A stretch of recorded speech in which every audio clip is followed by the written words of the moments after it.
Welcome to CrohnsCast Live. Tonight I'm going to be talking with Adam Keam, all the way from Sydney, Australia. Adam has been one of the big contributors to our society as an IBD community, and has been doing a lot of things over in Australia. And we've got like a little group where we are all connected across the globe. And yeah, Adam's in that group, and he's got some really interesting stories.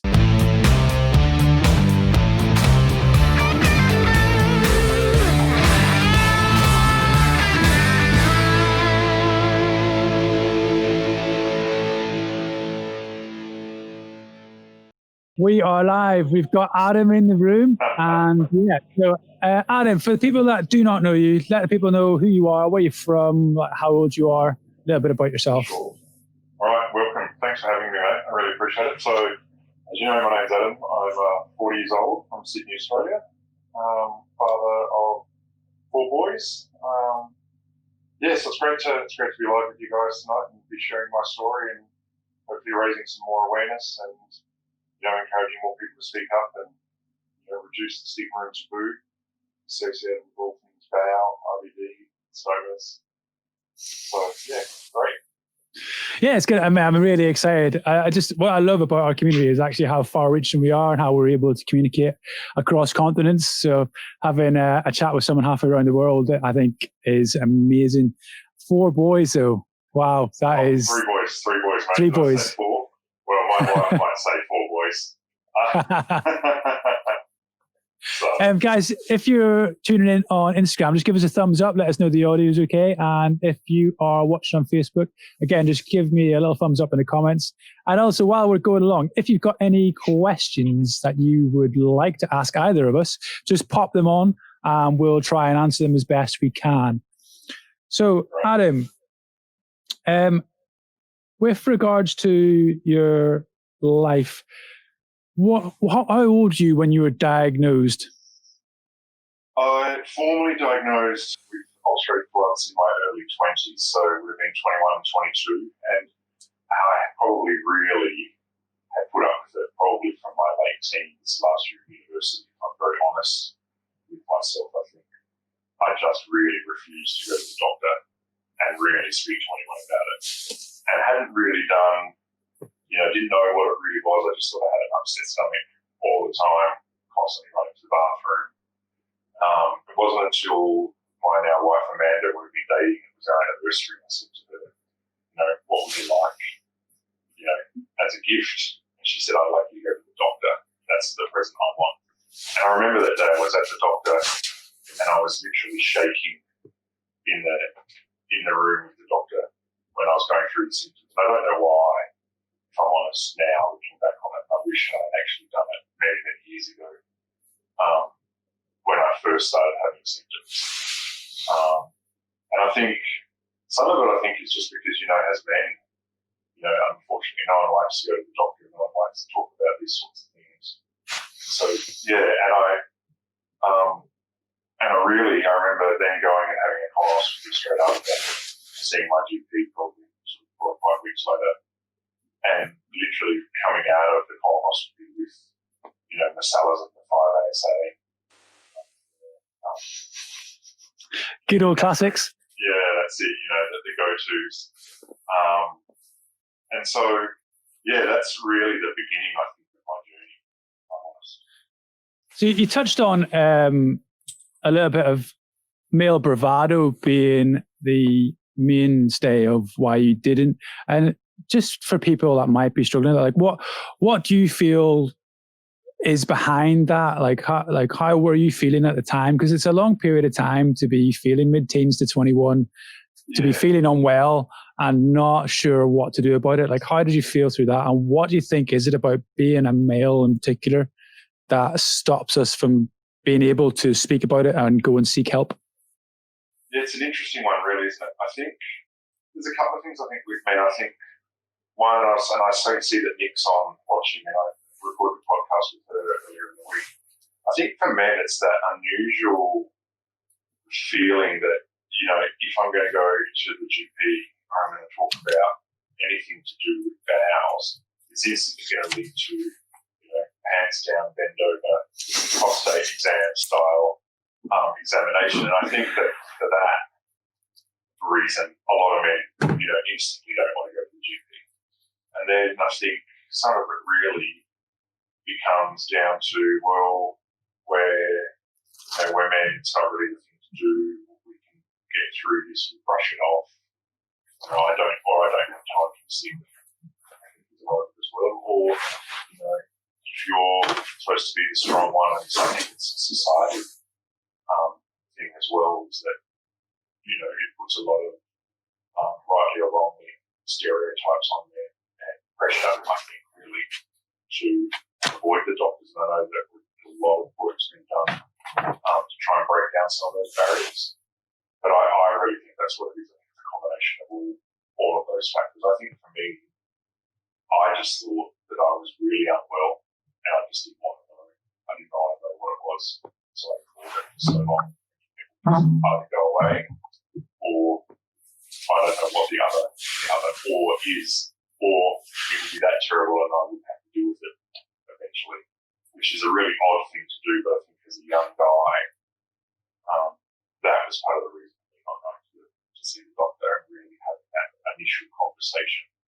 And now when I look back on it, and there's some amazing advances in terms of medication and treatment, and you see so many people who do IBD every day and do everything everyone else does. Half of the things, I wish I'd been a lot earlier now in hindsight. Yeah, totally. And it is amazing that when you look back, that actually being vulnerable sometimes takes more strength than having that persona of being strong. It's such a difficult one, I think, for guys across the world, irrespective of what it is, to have that ability to just say, I'm not okay. So it's really interesting, that it took your now wife to push you into being in that position and being strong enough to go and see a doctor and get help. So whenever you went to the doctor, because it's been that long that you were so unwell for, was it a relief to get your diagnosis? And how did it feel when they said you've got IBD or you've got colitis? Yeah, I think it was a relief because I would say then I thought it wasn't that serious. Everyone I think knows how serious IBD can be. It was a relief because I think for the periods of when my colitis wasn't flaring, you can be very well. You're not running to the bathroom, upwards of 10 plus times a day. You're not tired. All of the other things that come with having IBD. So it was a relief, I think. I think it really was that overwhelming sense of relief. And then getting the treatment for it and knowing that these are the different sort of triggers and this is what causes a flare and these are the things that I can do to help manage it. And effectively that's what I think is managing through, navigating the system. And I think the IBD community's come a long way. I mean, I didn't go to sort of Colitis, this is the Colitis Society, things like that, to seek help and support groups. Social media's come a long way in terms of it's very easy to find someone, but not just, searching a hashtag. Very active group of people that offer a lot of support and advice and are very, very helpful.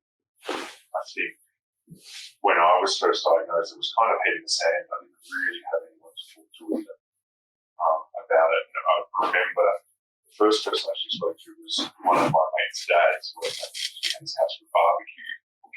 And I wasn't drinking at the time because I was in the middle of a flare. And he said, oh, do you want a beer? And I said, oh, no, I used the term upset stomach. Was never very forward with, I've got ulcerative colitis and I'm having a flare. I was a bit shy about it. And so I said, I've got an upset stomach. And he said, oh, I know what that's like. I've got this condition called colitis. And I was like, oh, wow, actually, that's what I have. It's the kind of first person I'd ever spoken to.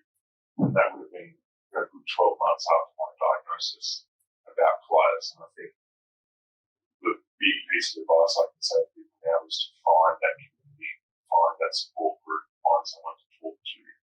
Because I think it does make a world of difference to know that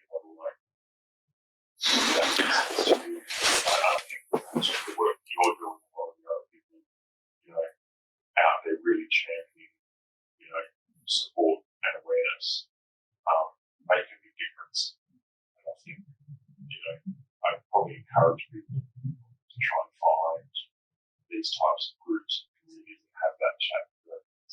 It must be terrible to sit alone and not you've got something to talk to. And so for 12 months, how did you feel with the disease? How did you cope with the disease? Because it can be, if there's no one to talk to, it must have felt so alone. Yeah, and I think I didn't tell anyone at my work. I really didn't tell any of my friends sort of in that first initial period. A lot's changed since then. Now I'm very much open. It's very much, talking and trying to raise awareness. And I think people probably think that we just shut up for 5 minutes and leave it alone. But then, I think it's because of that when I was first diagnosed with ulcerative colitis that I'm now trying to do a lot more of the awareness because it is lonely. And I think if you don't find, a safe space to talk about it, I'm not sure what it would do for someone's long-term mental health, especially, when you're so young. When I was first diagnosed, I know a lot of people diagnosed, in their late teens, and even earlier or later. I think that initial period of really making sure you get all that information because whilst the healthcare system is fantastic and doctors and nurses are great, unless they've been through it, there's only so much support that they can give as well, and advice. And so I think really it's that I like you talk about that overwhelming sense of relief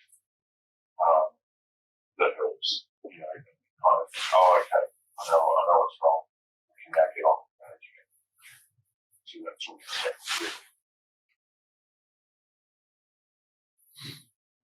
Yeah, no, that's brilliant. And so what sort of stuff, you mentioned that you're doing more things now in the community, and what is the community like in Australia?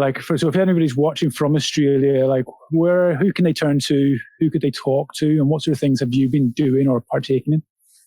Yeah, it's interesting because I only really joined Instagram about 2 years ago when I was having my I have a J patch, but it's not connected at the moment.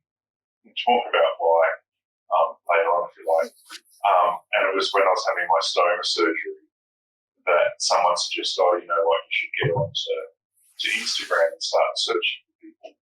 And I found a couple of people locally in Australia. I know a lot of people might know MJ, an amazing graphic designer. She does a lot for the community.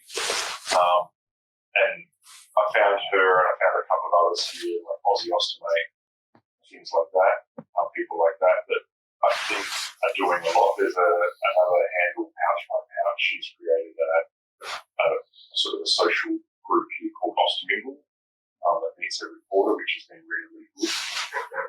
They originally started with sort of 5 or 6 people, and there's more and more people coming along every quarter to those sorts of catch-ups. The Crohn's and Colitis Australia, they do local support groups, but I haven't actually been to any of those myself. The funny story with MJ was that I was in hospital after my surgery, and one of the nurses was a male nurse, and he said, my wife has a stoma. And I said, okay, that's interesting. It was interesting to meet someone that sort of knew, and I said, and he said, you should follow her on Instagram. And it turned out to be MJ's husband. That was my nurse. So that was really, really shows me how much of a small world it is. And I think with Instagram, I found sort of more people my age with stomas around this area. So literally, there's another lady that I found that lives 2 suburbs over, and it's quite funny. You see someone you follow them on social media, and you give each other, things, and then you actually see that in real life. I actually live down the road, so it makes you again sort of realise how small that community is. I think it also makes sure that you're not alone because there's a lot more people out there, and I think it's raw as well. So it's the good and the bad. So you don't just see people with their curated pages and staged photos. You see the good and the bad. And I think that's really, really good. I think for a lot of people is because ups and downs. And I think a lot of stuff on social media can be quite curated. I think where with a lot of the, Crohn's, Colitis, stoma, J-pouch, bowel cancer, all of those sorts of things, I think a lot of people tend to be a lot more honest. So you get a lot more, real, you find that real human connection because they're really just out there trying to help everyone.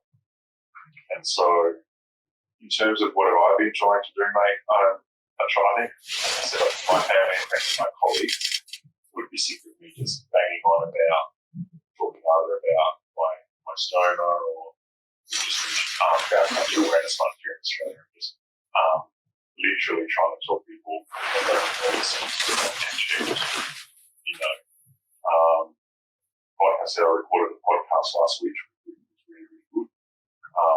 I would like to try and find the time to do a lot more to raise awareness.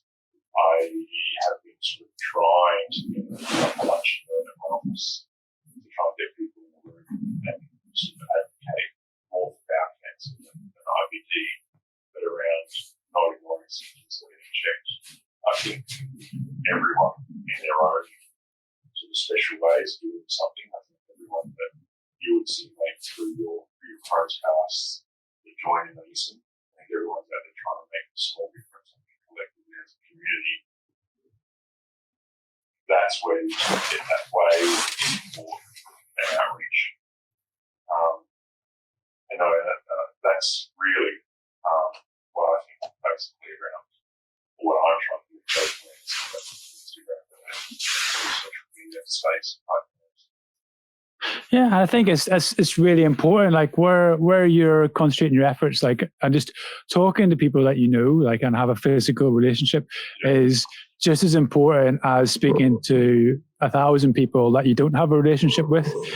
And I think sometimes just starting small and having an effect is more important than starting big and not actually doing anything. And I think that's one of the things with CrohnsCast and just generally what I do on social media as well, is I try to, for me, if one person listens to this and gets something from it and takes action, that's enough. Do you know what I mean? Because it's actually done something, rather than having 1,000 odd views or whatnot, where everyone's just, liking it. I think I was watching, sorry to switch into a sort of current theme of things, but there's a guy that I subscribe to on YouTube called Marcus Brownlee. Oh, okay. And he's like a tech YouTuber. So like if I'm looking at stuff, I'll look at tech YouTubers to get their views.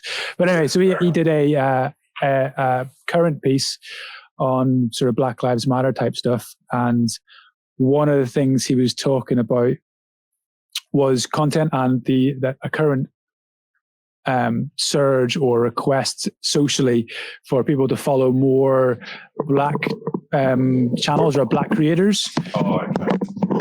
And he was sort of like, if you're going to do that, that's great, but make sure you actually like what the guy's doing, because just by subscribing to that channel, for instance, the guy will get loads of subscribers, but actually he's like, if you don't watch this channel and you're not interested in his content, don't comment, don't like the videos, you're going to negatively affect his ability on the, so I was like, and that's kind of like what I think, is that me that's making that noise? Or is that possibly? Yeah. Sorry. I don't know what it was. But yeah, it's just interesting that if you're not hitting the right people, if you're not hitting people that are interested and want to see and want to listen and take something away from it, you're not helping anybody. Yeah. Essentially. It's quite on point. Sorry, really, isn't it? Yeah. Sorry to diversify. No, of course. Well, I think when people are in sort of the social media sphere, sadly, everything's based on likes and number of followers, right? And so I think you're right. Like, if you're following someone and you're not getting anything out of their content, you potentially are doing them a disservice, really. But then I think, some people like to be voyeurs. And I don't mean that in a sexual fashion. I mean, some people like to just, like you say, they might not watch the content, but they might see the photos, and if they get one or two things out of that, then I think they're making it positive. Mm-hmm. So. Yeah, totally. Because I remember, I don't know whether it's sad or not to admit this, but I remember when I first came on Instagram, I first wanted to do stuff productively on Instagram, where I felt like I wanted to get my message out and reach, so to speak. And there's all these Facebook groups where it's like Instagram boosted pages or whatever it is, and you go on, you go onto it, and it's like everyone posts their posts from Instagram, and then you got to like everyone's post, and everyone will like your post. I think I did that like 3 times, and I was like, oh wow, I've got like over 100 likes and comments on this post, but none of them had IBD. None of them were like leaving comments. So it's like, well, because the algorithm will look at that and it'll go, right, okay, so what are these people interested in? So this person's interests, they've liked this post. So what are they interested in? So then it's going to put it, so it might land in front of someone who's got IBD or needs help with something like that. But the chances are that it's just going to end up in more people that aren't going to be affected by it and therefore not interested. But I'll get back on topic now. So for you, how did life change? So you've spent 12 months thinking about things and finally sort of found someone you could talk to about it. How did life change when you found those people to talk to about it? I think I keep coming back to this loneliness and relief, but I think it's knowing that this is normal for some people as well. Like people live, I think, like this and can have it. Because it was my friend's dad, he said he'd had it since his late teens as well. And he was well and truly in his 60s. And so to have seen someone, live sort of 50 years or 40 years. What's happening? Oh, there we go. Oh, don't worry. So you come back. I think that for me, that gave me a lot of encouragement as well, that, life, it doesn't have to impact your daily life. Like, yes, as you would know, you have your ups and downs with Crohn's and Colitis. You have good days, good weeks, good months, and you also have some very bad, deep, dark days and moments where, it's a struggle. So I think having found someone to talk to about it kind of made me aware that, almost, I hate saying this, we're all in it together, but, that you don't have to, struggle through on your own. And I think it also was good to just hear, what, for example, practical tips, like what medication they were taking, certain things he did when he was having a flare that made him feel better, how he approached, little things like finding bathrooms and all of those sorts of practical things you could really sort of say to people or ask. Those sorts of things I found are a relief, if that makes sense. So, and the toilet humour. Yeah, and the toilet humour, of course. So I think my friends were sick and tired of me, like they'd see me running. I was making excuses as to why I was up to the bathroom all the time. And so it was good to just, like you said, have that human connection and really understand that other people are, going through the same thing. Not that someone says, "Oh, misery loves," you just do the misery loves company, but it's not about, it's more like a problem shares a problem halved. I don't know if I got that right. So that was good, and I think through that, I was then more open to talking about it with my colleagues at work, and then through a guy I used to sit next to, his best mate had Crohn's as well. So I think it's just opening up more and getting the courage, I think, is really what speaking to Scotty's dad did for me more than anything else. I think that's one of the amazing points you touched on, is actually once you do start talking about it, you realize how common it actually is as a disease in itself. And it's like, I think it is true, like a problem shared is a problem halved, because instantly you just stop feeling like you're alone, and it's so powerful to all of a sudden be amongst all of these people that are going through similar stuff. I remember I was quite secretive about my ulcerative colitis, or at least it was ulcerative colitis at that point, for years. And then I had a really bad flare where I ended up having to have surgery and have an ostomy. And at that point, I just turned 30, literally my 30th birthday. And at that point, then it was like, there's no hiding this. I've literally got an appendage, like hanging off of my stomach. So I then started talking about it, and where I was in my career, I was based at Hedycourt, which is like a rehabilitation hospital for the military. It's moved locations now, but because I was there, I was almost thrust into a position where I had no choice but to talk about it. And all of the staff that were colleagues were then interacting with people that having IBD issues or having ostomy issus. So then it was like, I know a member of staff, me, who's going through this. So then instantly, then I was then getting put in contact with these people to sit down and talk about it. And so all of a sudden, then I was like, wow, how many people in this very small section of society are having all of these issues? And it was like, within a course of a matter of months, there was at least 10 to 15 different people that I'd spoken to about either ostomies or IBD. And I was like, and that was just from me just saying, hey, look at me, I've got an ostomy and swinging about.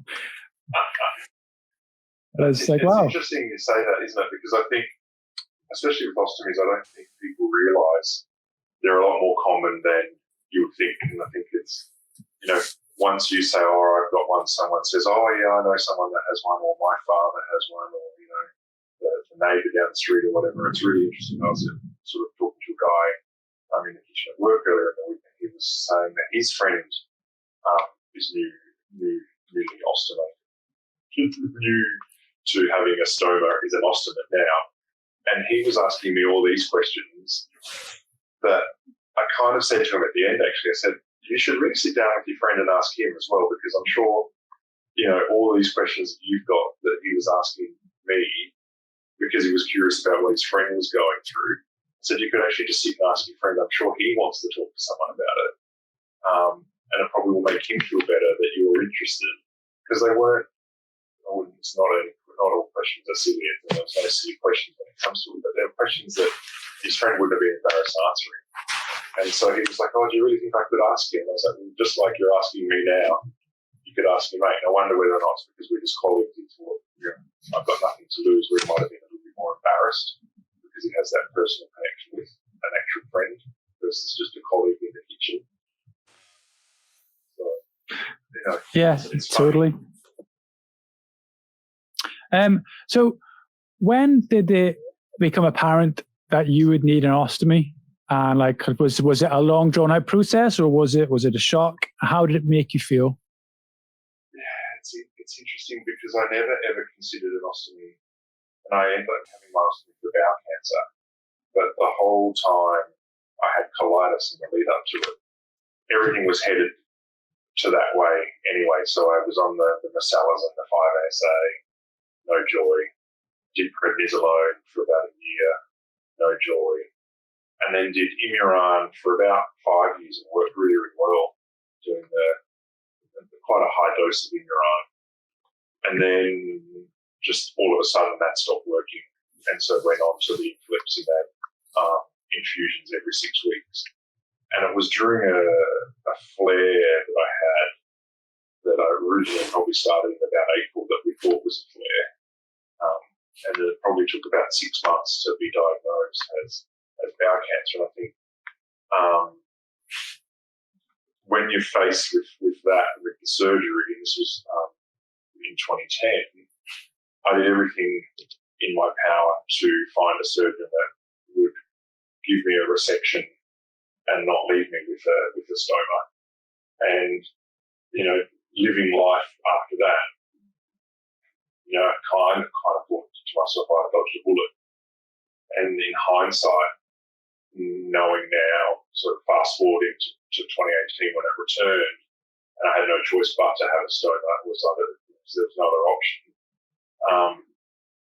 My life probably would have been easier with a stoma back in 2010 versus dealing with, all of the issues of ulcerative colitis, but because you've got such a short piece of bowel left that you're still running to the bathroom and things like that. Mm-hmm. And I think because I had my stoma sort of in such a rush, I didn't really have time, not that it was an emergency surgery, but it was from the sort of date of diagnosis to the actual operation would have been 5 to 7 days. There was no real time in my mind to think about it. I think I was very unsure. I was very worried. I think all of the questions around, will it leak? How am I going to do this? What will people think?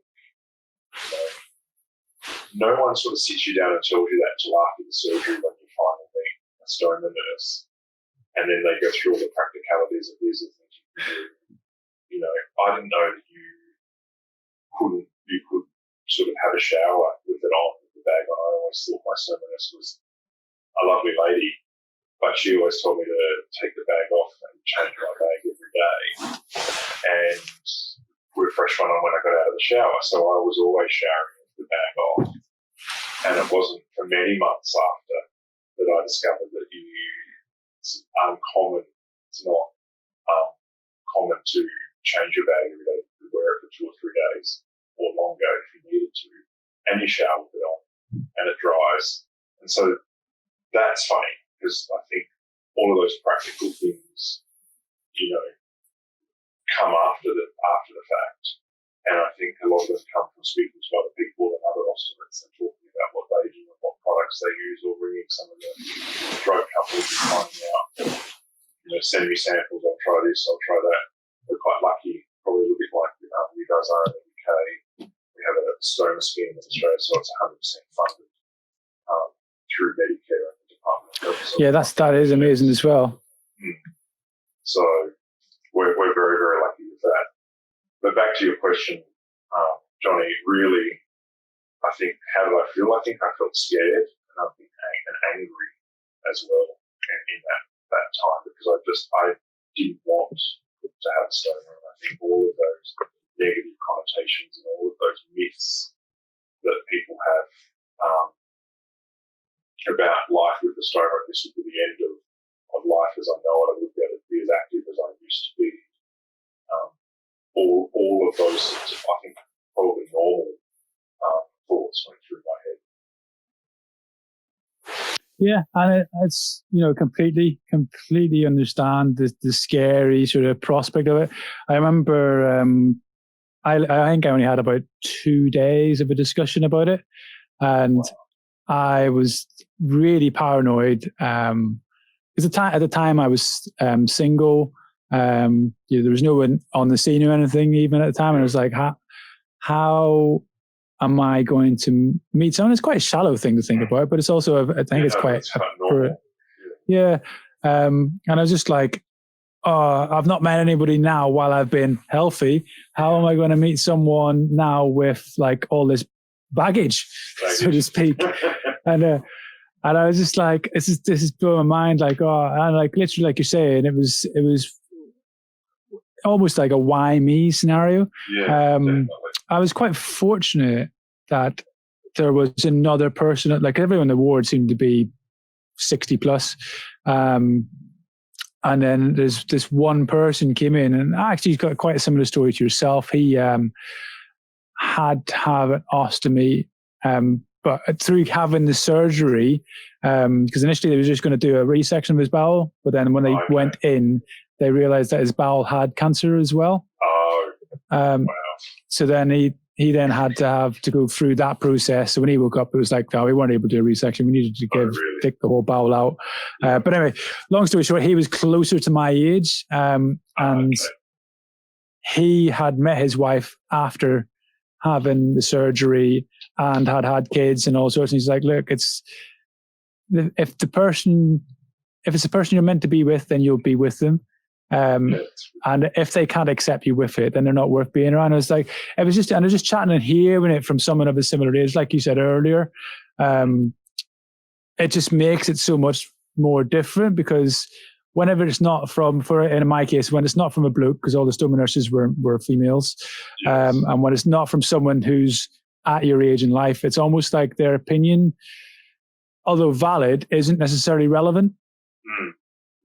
No, so yeah, it's a really interesting and it's really awkward. But the main thing for me, and I don't know how you felt, because obviously yours was due to cancer, but as soon as I woke up, I felt so much better, because my large bowel was so diseased at the time. Okay. It was taking so much out. Like I was bedbound essentially, and I was shitting myself in a hospital bed, which was embarrassing, because the nurse that was tending to me was extremely attractive, and I'd seen it all before. But as a young man in a position like that, to soiling yourself and being like, oh, done it again. Obviously, the nurse was exceptionally professional. I was like, don't worry about it. It happens all the time. And I'd see her throughout the rest of her shift go into other people, but these people were in their 60s, and you know what I mean. Whereas I'm a young, supposedly fighting fit soldier who's got control of his scruples, physically active bloke who's now soiling himself in front of an attractive lady. Brilliant. But yeah, it really was like the change of events from having the surgery immediately afterwards to feeling like a whole new person was. Wow. It just removed all of the fears for me instantly. It was like, I'm alive. I actually feel alive. I'm more alive than I've ever felt in at least the last few months anyway. But I don't know, how was it for you waking up and looking down and going, that this could be for life? Yeah, and it's a really hard moment, I think, because I remember I had the blankets on, and I had to ask the nurse to take the blankets off. So, and all I wanted to do was to sort of touch it and see. And then I think probably took me a couple of days to get my head around it. It probably wasn't helped. I had this one nurse who was actually a male nurse when I was waking up in ICU. So I was in there for the first sort of 24 hours. And he needed to drain the bag or empty my bag. And it would have been just all the blood and sort of stomach juices and anything else. But he was quite embarrassed to do it. And so that really put me off. I was like, oh, if you're a nurse and you can probably see this, a number of times a week, and you don't want to do this, then how am I ever going to cope with it? And that kind of went through my mind. I thought, oh, this is going to be a lot harder to manage on a daily basis than I had mentally prepared myself for. Luckily, I now know that not to be true, but it was more fear, I think, Johnny, than anything else around, what am I going to do? How is this, what lays ahead of me now? What's life going to be like with the stoma? But no, I know, like you would know, no one prepares you for it. And I think, it's definitely a journey that you go on. And I think everyone has their own little rhythm and their own little routine, and how comfortable are you with the clothing that you wear, or I wear a stoma belt all the time. I don't like the sort of being visible through a t-shirt, if I'm out and about running errands. It feels more comfortable now. It's just part of my daily routine is to wear that stoma belt from the moment I wake up to when I go to bed at night home. I'm sitting on a couch, I'll take it off. But if I'm out and about, that's what I do. So, yeah, it's interesting, I think.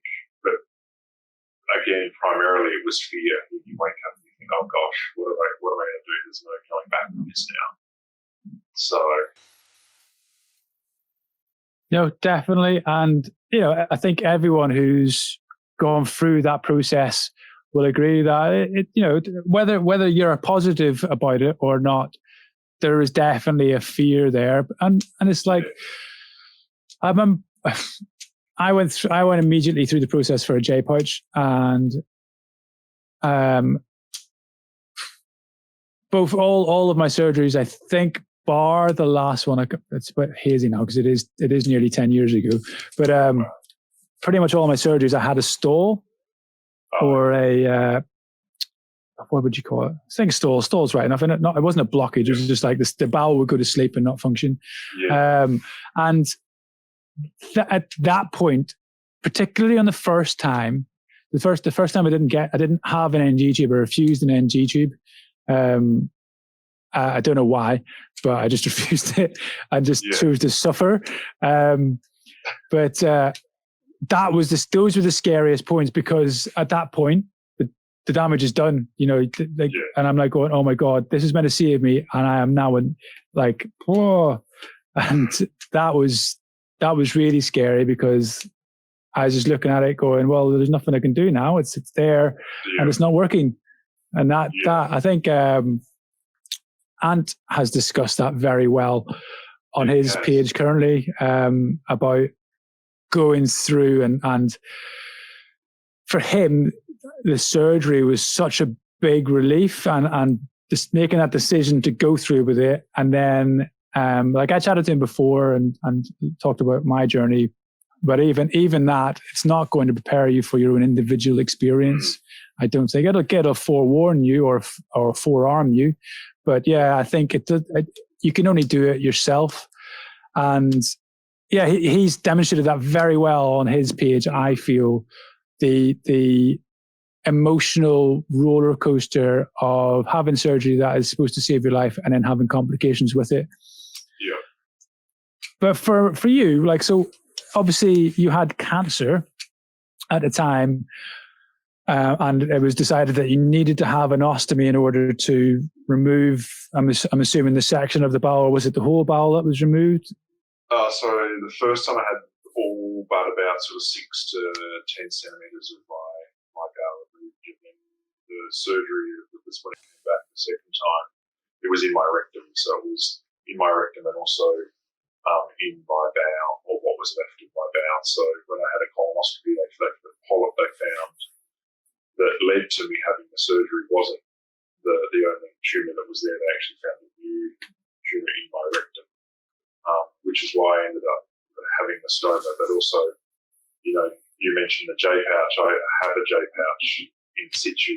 I had it connected and then had to go back to the stoma. Turned out how I had a pin-sized hole in the pouch. So once it was connected, waste was making its way through that hole, and basically ended up having pelvic sepsis. But I had a horrendous time with my J pouch when I had it connected. I was going to the bathroom up to 30 times a day, so it would be at least once an hour, and I was doing all of the pelvic floor muscle exercises the whole time, leading up to having it connected and all of that sort of stuff.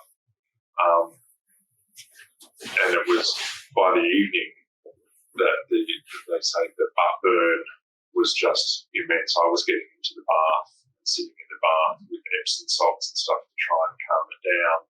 I was putting local anaesthetic around my rectum because the pain was just phenomenal. And I've got 3 young boys, and you know what it's like when you've got kids in nappies with nappy rash. It gave me a new appreciation for how bad it must be for little kids that can't sort of articulate, the pain associated with nappy rash.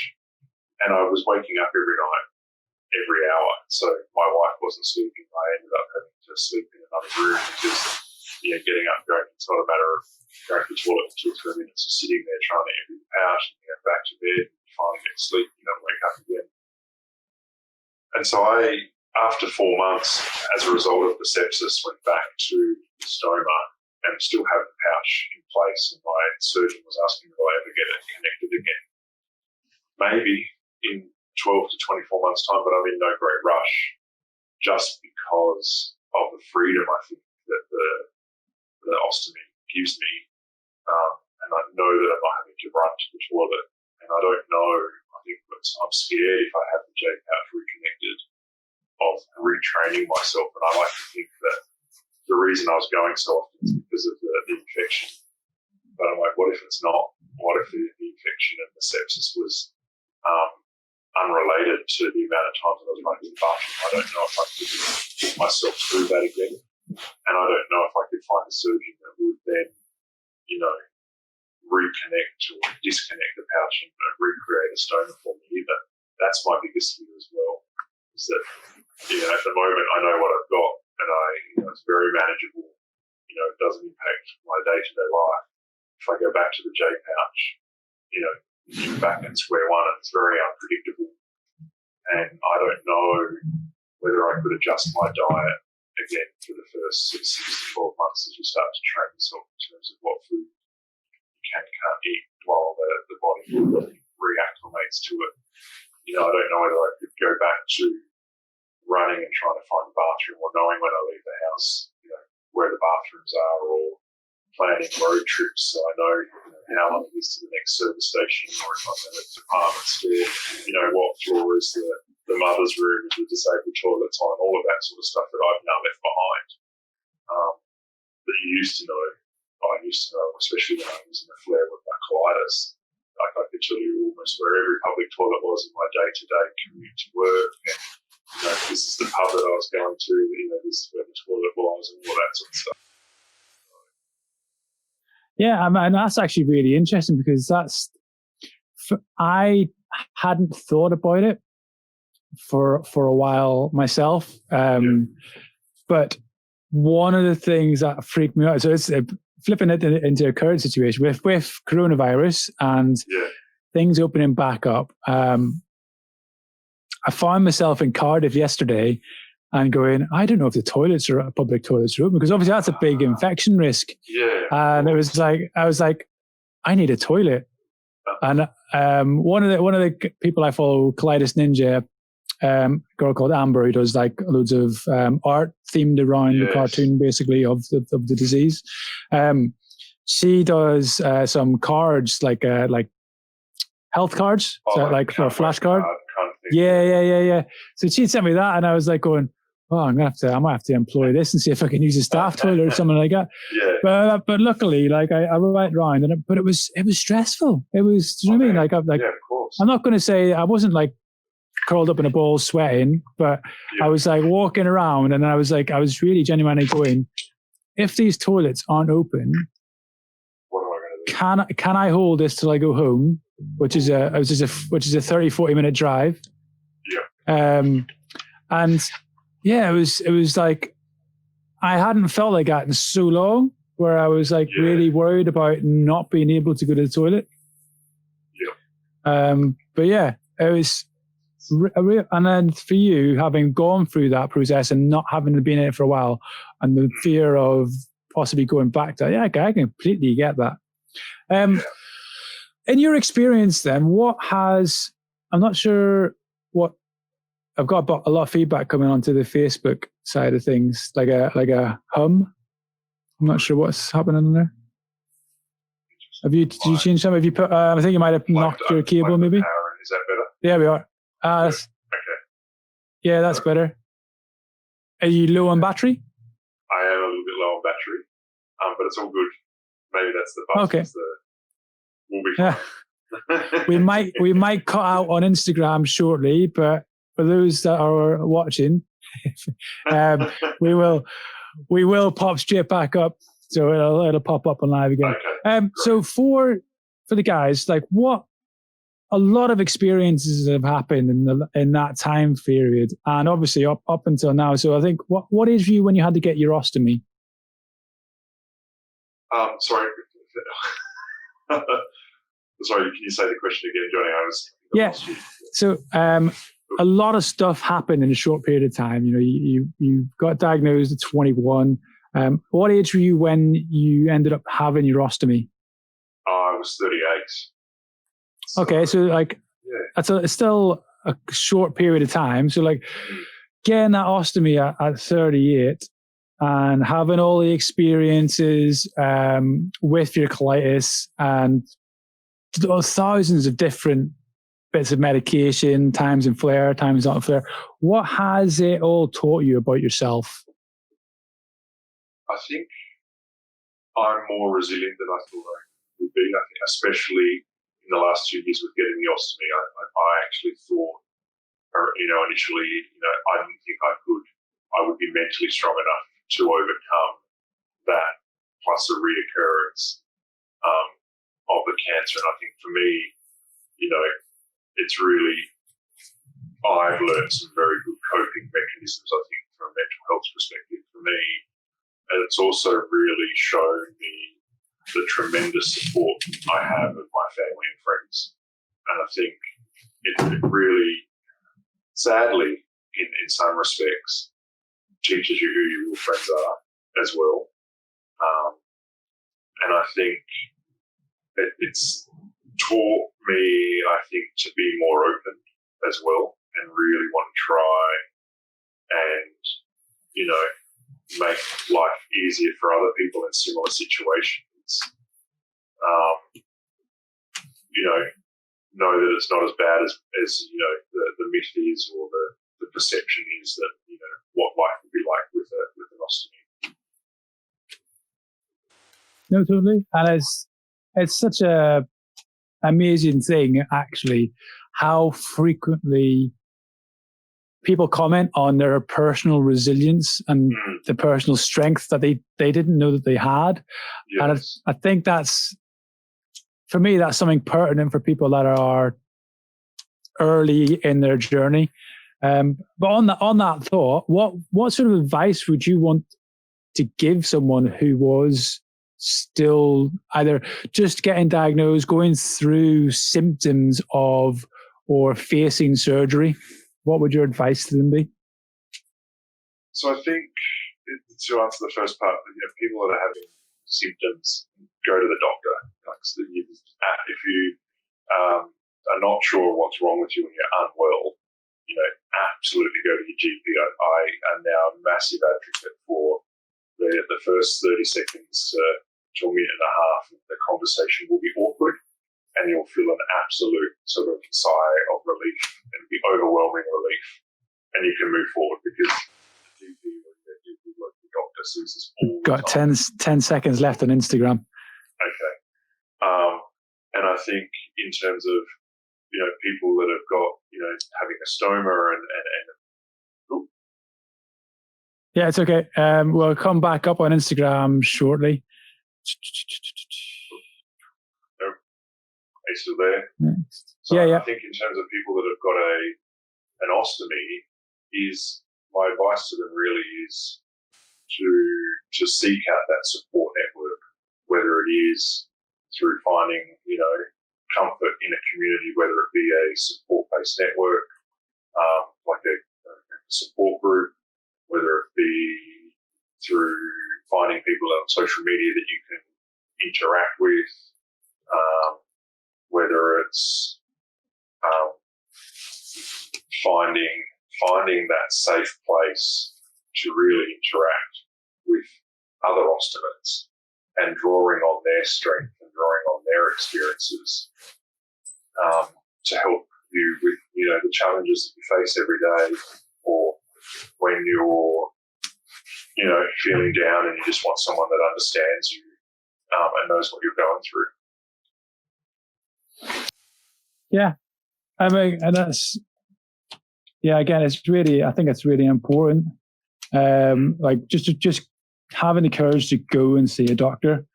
Yeah. And I think realizing just from your own story that actually, the likelihood is you are stronger than you think. Your body can do so much, and your mind can do so much more.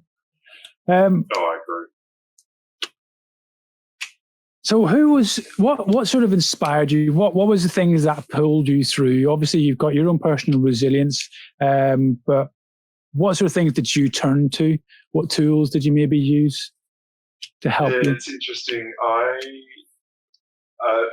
actually, from a mental health perspective, tried hypnosis, and I always find this story quite funny because I was always a skeptic.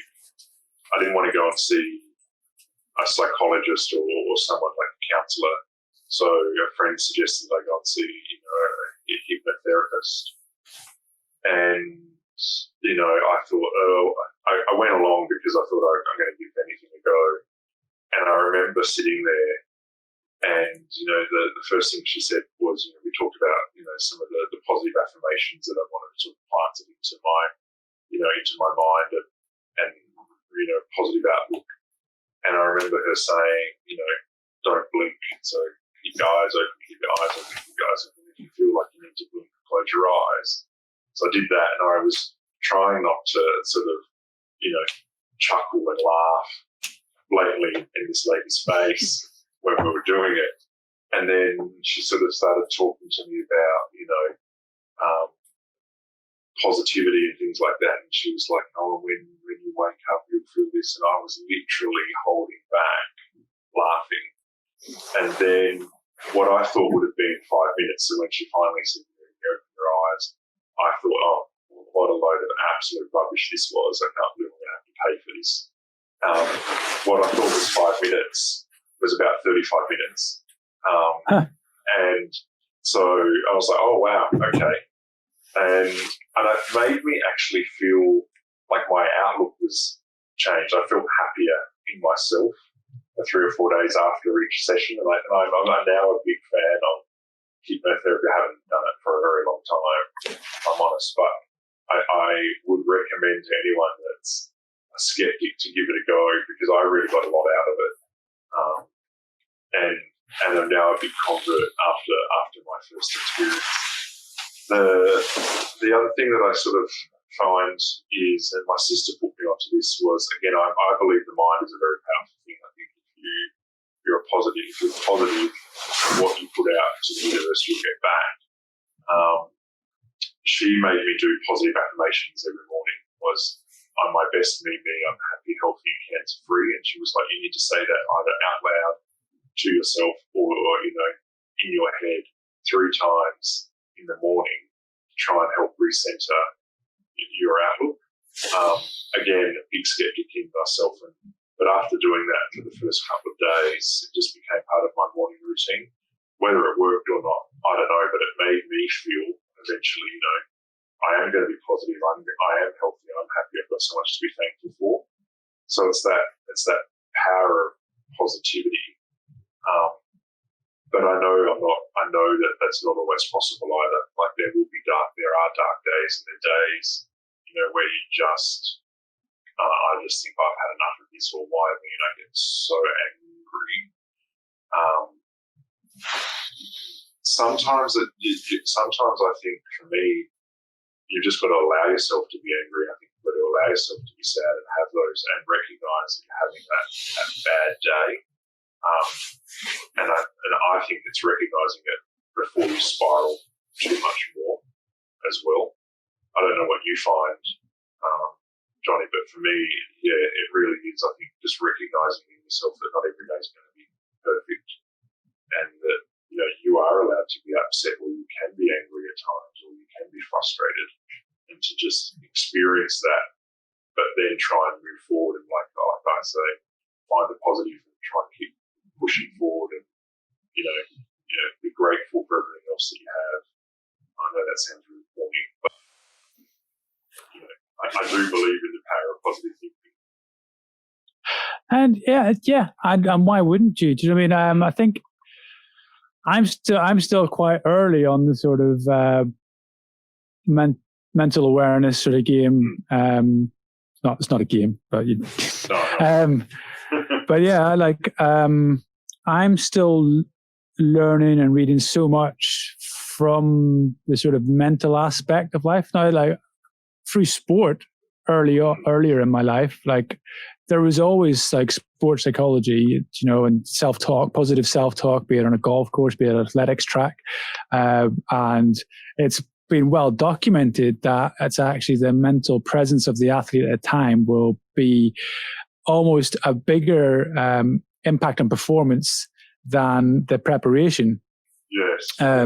Because it's particularly in something like golf, there is significant evidence to show that your mental strength around a golf course is what will determine more than your level of skill as to how much of a good impact or a good round that you would have in a competition.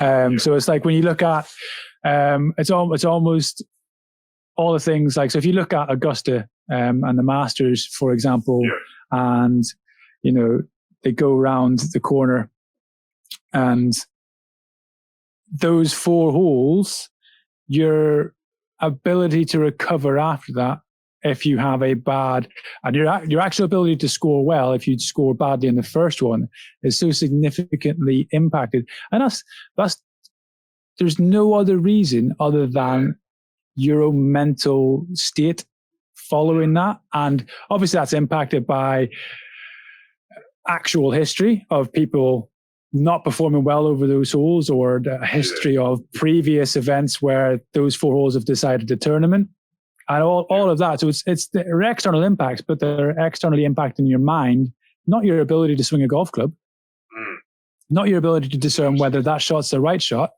And yeah, so like from that perspective, I think I've well adjusted to understanding the power of the mind and how it impacts a lot of things. But it's funny how I haven't ever really drawn a comparison with that to everyday life. Yeah. And it's only recently that I've started to look at that from a health perspective, from a recovery perspective, and just generally day to day. And it's just, it's quite popular right now. You could say it's pop culture a little bit. Yeah. But true.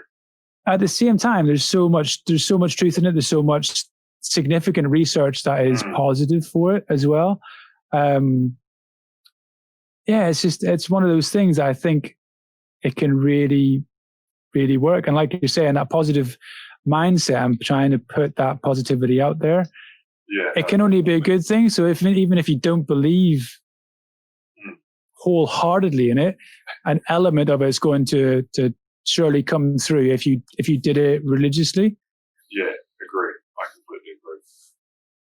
It's kind of like that PT mantra of a poor plan well executed will show results versus a well planned plan poorly executed. Yeah, completely agree. So thinking about your life now, so we've gone through a journey. Like, you've diagnosed with your IBD. Unfortunately, like, we are at greater risk for things like bowel cancer. Suffering from that resulted in ostomy.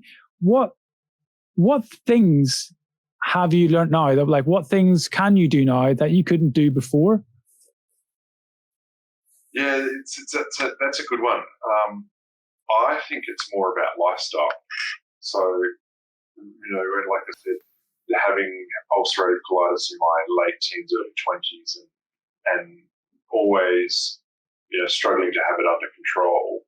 I never really went to things like, big concerts and gigs because I was afraid of not being able to get to the toilet on time.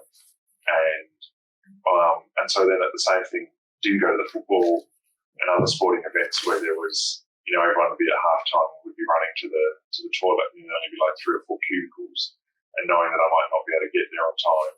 So in terms of what can I do now that I couldn't do before, I think it's that. I think it's a lifestyle thing. It's those sorts of things that it's that freedom that I've got back now to do all those sorts of things that I couldn't do before.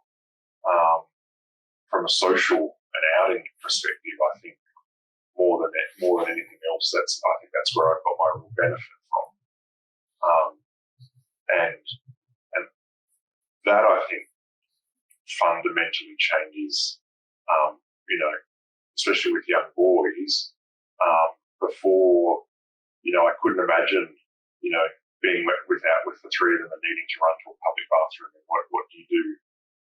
Often the disabled toilets, as are full, or it's hard to go to the parents' room, and leave them all outside while you're in the cubicle on your own. So that, I think, for me, mate, has been the biggest benefit of just being able to do all those sorts of things and not have that huge worry or burden of, am I going to make it? Am I going to find it? The urgency, the rushing, just not experiencing that anymore, I think, has been great for me. Yeah, and I would say that's probably the biggest bonus, I should imagine. Like, just, there's people out doing countless different things, but the things that we take for granted amazingly are always the things that when you can't actually do them are the things that impact you the most. It's like just the simple things like walking down the street, being able to go and experience a sunrise or a sunset and not be like, I'm too remote. You know what I mean? Like, so yeah, I think that's a really, really important thing to realize, and maybe look at our own lives now and look at the things that maybe we do take for granted and realize how special they actually are. Yeah, I agree. I've reached a point in our chat now where essentially I ripped it off of Lewis Howes, who's like a business podcaster, and he calls it the 3 truths. Okay. So it's your last day on earth many years from now, and everything you've ever done, everything you've ever spoken to or written down or anything is somehow lost to the world. And what 3 truths, sort of like life lessons, would you want to leave for the world to learn? Whoa. Putting me on the spot. I think, that's very profound indeed. So for me, I think the first one is to forgive. I hold a grudge. So I think, the first lesson would be to forgive quickly, and give people a second chance and move forward. I think having been so unwell for so long, I think, like I said earlier, that you really know who your true friends are, and that there's been people that I lost because they weren't there for me. And so I think, my first truth would be, to forgive more. 2, I think, is to really embrace life for everything it has to offer. I think I'm a very cautious person generally, like to make very balanced decisions. And I think sometimes you can miss living in that moment because you're always worrying about the what ifs and what lies next. And, is this going to be the right choice for me? I think it's so that my second lesson would be to just embrace life and to say yes. I think to say yes more, or to say yes to everything. And 3, my final truth, I think, is always got to be around family. It's got to be to love and to nourish. And being a father now with 3 young boys, what the actions I do is leaving them a legacy. So, how being just aware of, what my actions do to really mould what sort of young men they will be in the world. And so I think it's really to love and leave that lasting impression of being that, again, with positive influence, but being that positive impact you want to see in the world, and paying that forward through everyday actions. Very, very deep question there, mate, in terms of 3 truths. Well, I think you've answered that amazingly well, considering it was such a deep question. Don't worry about it. So forgive quickly, embrace life, and love and nourish family, and use that to educate and set example. It reminds me actually a lot about a Will Smith thing that my wife maybe watched with his wife in the Red Room, I think it is, or the Red Couch. And one of the things he talks about, particularly in your last point, is that education isn't just for schools, and that everything is every opportunity is a teaching moment.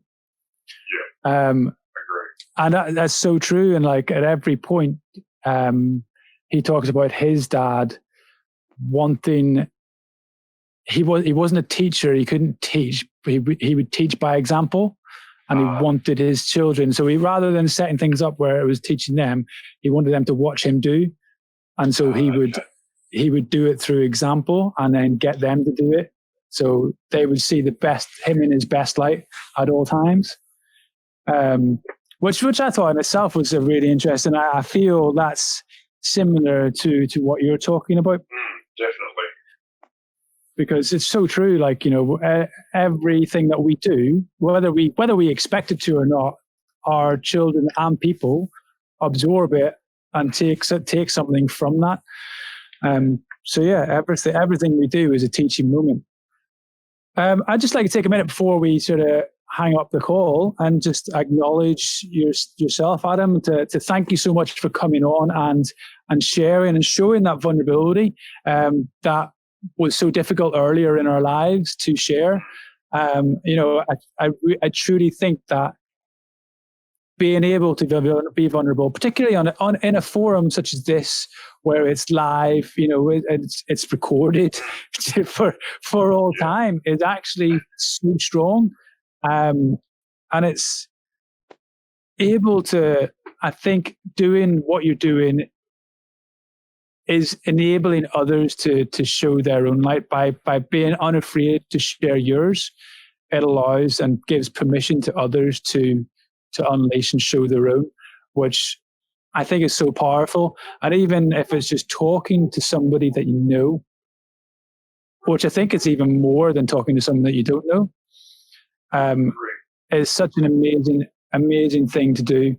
And I just want to thank you for that, and thank you for being part of our community and doing whatever it is that you can do to help.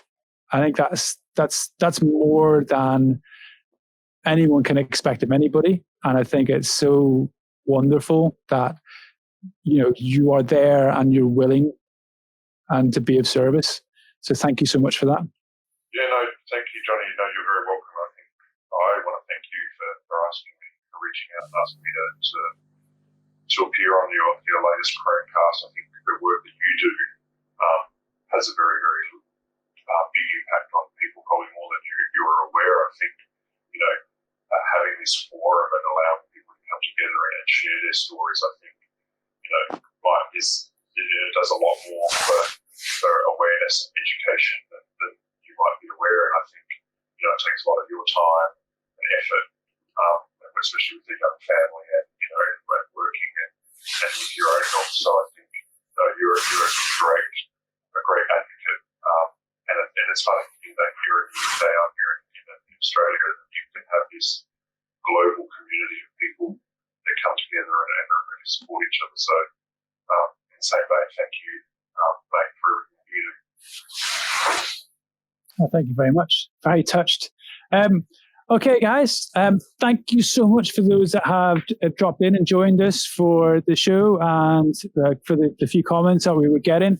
That is concluding the end of CrohnsCast. So if you are watching this on YouTube there or Facebook, don't forget to like the video, share it around. So if you know anybody who potentially would benefit from seeing the video and take something away from it, please share. It doesn't need to stay on any of our pages.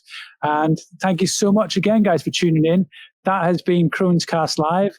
I've been Johnny Gray, and this has been Adam Keam.